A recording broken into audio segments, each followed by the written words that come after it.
Some very special cargo dropped down on Kwajalein via a C-17 February 12th. U.S. Army Garrison Kwajalein Atoll's first shipment of the Pfizer COVID-19 vaccine had arrived. The vaccine's destination was, of course, the hospital, where the garrison's own Command Sergeant Major helped make the delivery.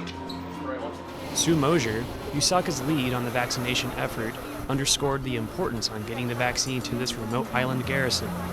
It is extremely important as the borders have remained closed here for the Marshall Islands, and with us all getting our vaccine, we're hoping that might help the efforts to release those restrictions some. This is a coordination with multiple agencies across the board: INCOMP, SMDC, MedCom, Regional Health Command, TAMC, and us here at the garrison to get us the Pfizer vaccine. With the vaccine ready to be injected into the deltoids of Kwaj residents, the first groups of patients lined up in the hospital February 13th to turn in their medical paperwork and get the first of 2 vaccine shots. It is a really exciting day here at Kwajalein Hospital. This is our first day of getting the Pfizer vaccine, and we've just started giving our first doses. The first patient was the garrison commander, Colonel Jeremy Bartell. Command Sergeant Major Ismael Ortega and other members of the USAG-KA command team soon followed. You have to be completely shirtless. This is a huge step for the safety of the people on this island, and on a much broader scale for the safety of the Republic of the Marshall Islands. And this is a wonderful way for us to ensure that people remain safe and that we also protect the Marshall Islands indigenous people, and that's really a big priority of all of ours. The objective from the get-go has been to vaccinate approximately 100 people per day, and like clockwork, needles punch into arms, and appointments are made for patients to get their second dose 3 weeks later. Ready? Are you excited about getting the vaccine? I'm so excited that my palms are sweating when excited. To keep up with the frenetic vaccination schedule, it has been an all-hands-on-deck operation at the hospital.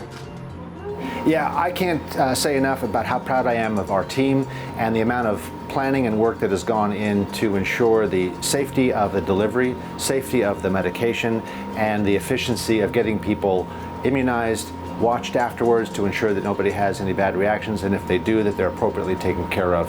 I'm really, really proud of this team. This is a huge surge effort, and this has been really an all-hands-on-deck experience. USAG-KA has officially begun the use of Arma, an online service to improve the customer service of public works here in the atoll. Army designed a new program. ArmyMaintenance.com is the website. It's called Arma, Army Maintenance Application, and it's designed to enhance customer public works interaction and tracking of all service orders that go in. Now, this service is not designed for emergency use, but non-emergency. If your issue is a maintenance emergency, still call 53550 for service. For all priority 3 or non-emergency service orders, such as pest problems, fallen trees, appliance issues, things of that nature, you were required to use the Army Maintenance website. So here's how you sign up. It's simple. Go to the site and hit sign up. Fill out your email, .mil, and basic info. Here you will select Kwaj and your location, which would be the island you reside on, so for me, it's Kwaj again. Then building number. For housing, it is your house number, and BQ, put the building number your BQ is in. So Coral is 563. Then finally, unit. Most of us would be contractor in Army housing. This is not your BQ number or your housing letter. That will be in the report. One improvement that residents will find with Arma is resident ability to have a service record for every single interaction they put in or have. Every service order they put in is in their history and can be pulled up at any time. Conversations that were had. Residents are also capable of uploading pictures, which a lot of times will help shops understand the issue better prior to mobilizing. Something residents should be aware of is priority 3 jobs are not considered urgent and can take up to 30 days to be satisfied. Does not mean they should take 30 days for everything, but sometimes it happens, and residents just need to be patient on those. So sign up for your Arma account today for all your maintenance needs.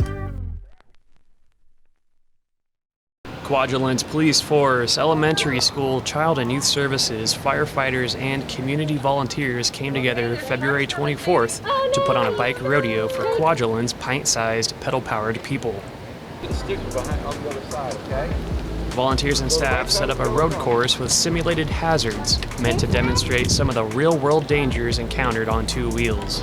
You know the left turn signal? Other hand, other left. There you go. So this is our George Seitz Elementary School bike rodeo. We do it every year to help our kinder through 4th grade learn the rules of the road. Officer Delaney is doing a presentation, and the children will do left-hand turns. They know they avoid an obstacle. They do a little cone course, like a slalom, and then they have to yield for traffic.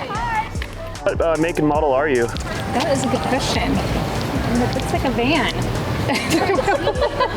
We see how some of the children ride around the island, so we try to instill some rules of the road so that they know to stop. They know they have to yield to traffic, that there are other people on the road other than just them.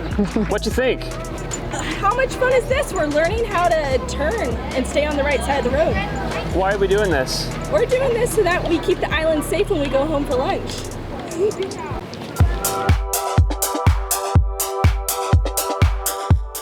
If there's one thing Kwajalein can't have enough of, it's art. As islanders come and go, new pieces of artwork are introduced to the scene. And Jane Art Mama Christie is a top contributor. Her exhibition, True Blue, celebrates her love and appreciation for the ocean blue, her pride in her Greek heritage, her gratitude for the true blue bonds of love and friendship that have helped her grow, and victory over some of the blue periods of her life. This is my first art show in 21 years, my first solo show, and it's been over a year and a half in the making. I felt brave and I wanted to share, and so it's touching on different points in my life. Clay is my favorite, and then I love painting with heavy body acrylic because I love texture. Collage. I have a wicked sense of humor, and so collage is just the perfect medium for that. I did a little bit of poetry. That's new for me this year. I'm not much of a poetry writer, but yeah, I did some poetry this year. A little bit of illustration. Anything with illustrating I did, it was mixed with Crayolas. So I have kind of an idea in mind for a kid's book, and I thought, what better way for kids to feel comfortable to do something themselves than using the materials that they would actually use. So all that stuff's Crayola. Markers, pencils, crayons, everything. So yeah, and the kids are excited about it, so that makes me happy too. It's really good to see the kids happy about it. Jane Christie's work ranges from the fanciful to the personal, from delicious to, well, devastating. So if you know me, you know I love mermaids. For her, she's a pretty solid piece. And then we have a mer family and all these little babies. Oh, they took a long time. The mermaids are all fun acrylic paint. These are mer donuts. They're all made out of clay. And as you can see on their side, it's solid. So it's a really good paperweight, not a weapon, thank goodness. So we have bubbles or mermaid scales or seashells. And then I use several coats of paint, an underlay, and then an overlay, and then a little bit of shimmer. This is Phoenix Rising. I just felt the warmth of it, and I have just the tiniest bit of shimmer, just a little bit. You know, she's a phoenix. She doesn't need to have a lot of shimmer. She's a phoenix. It felt like plumes of a bird to me. I thought that's like a phoenix on firebird. I love that. It's one of my favorites.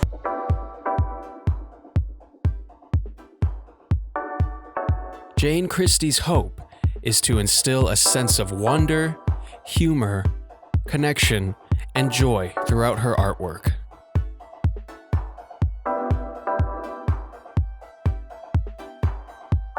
The world can be kind of a rough place, and if I can make something better with my artwork and make the world a better place, then I'm going to do that. So, yeah, love art. Happy day.